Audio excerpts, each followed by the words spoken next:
I mean, it's difficult to explain really, because even when I was younger, I mean, my work colleagues now will laugh when they hear this. I'm actually quite a shy person, and I feel uncomfortable with people when I haven't met them before.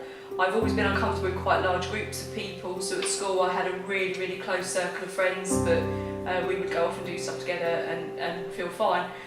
The problem is when you're 17, 18, nothing like that's diagnosed, you're not sure what's going on, you just think, oh, okay, I'm part of the quiet crowd and I'll just stay out of the way. It's only when I left school and then I took a position working for a government agency, and unfortunately I was exposed to probably the most horrible side of the human race that you can ever imagine, and the longer I worked there, it was really strange because I became more and more uncomfortable, and there was things that I was involved in that were getting national media. One of the cases I worked on in particular was something that had global media, so I literally couldn't escape from it.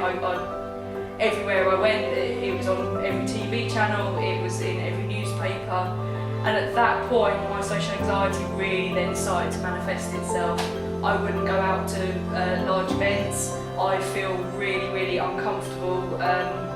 If I go somewhere like even a music concert, so somewhere that I should enjoy it and I should have a good time, I'm panicking because I don't know where my exits are, or there's a lot of people.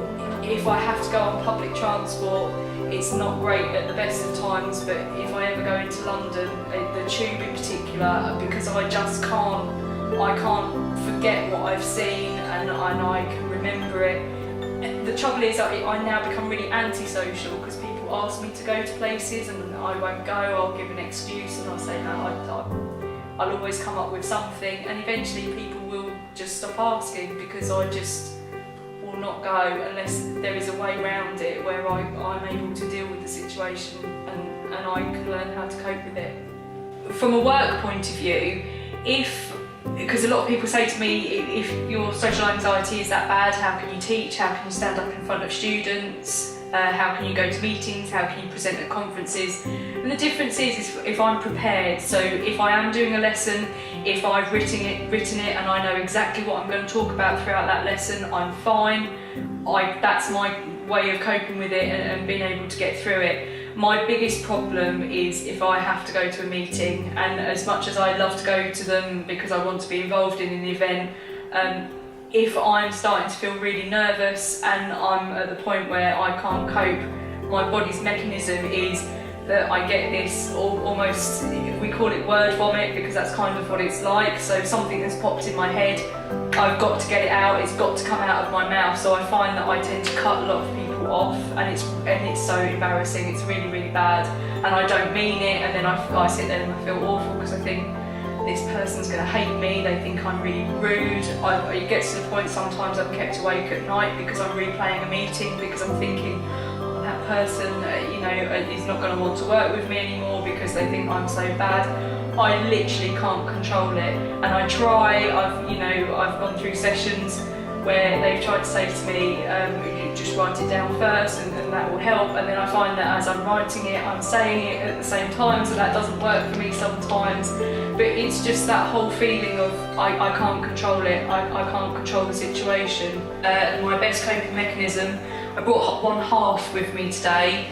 This is Boris. His sister Bella is at home. She's probably fast asleep on the spare bed knowing her, or jumping about doing something.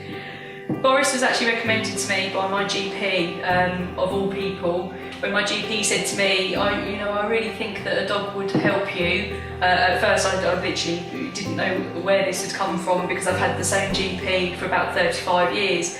But the more he explained that dogs are quite social, the dog will help you, can help reduce your blood pressure, can tune into when you're feeling unhappy. So if I am out and I'm suddenly in a stressful situation, so either it's carnival time at the moment, or if I've gone to an event somewhere and the dog's with me, the moment the dog senses that I'm unhappy, they'll turn their direction, we'll walk off somewhere else. If I'm upset in the house, they'll come flying from whatever room they are in the house and they'll come and sit with me, particularly if I'm crying or if I'm upset. I really do advocate talk to somebody, and it won't necessarily be perhaps who you think of. Absolutely talk to professionals, definitely. If there's a friend or colleague that you can confide in. You know, Christchurch has really given me the confidence to be able to come out and explain and just let people know that perhaps what I'm struggling with. I have talked to professionals. This is something now that's been going on for 18, 19 years for me, so it's something I've lived with for quite a long period of time. I have had counselling, I've had group counselling, I've had individual counselling, I've had cognitive behavioural therapy, and I've had various different medications.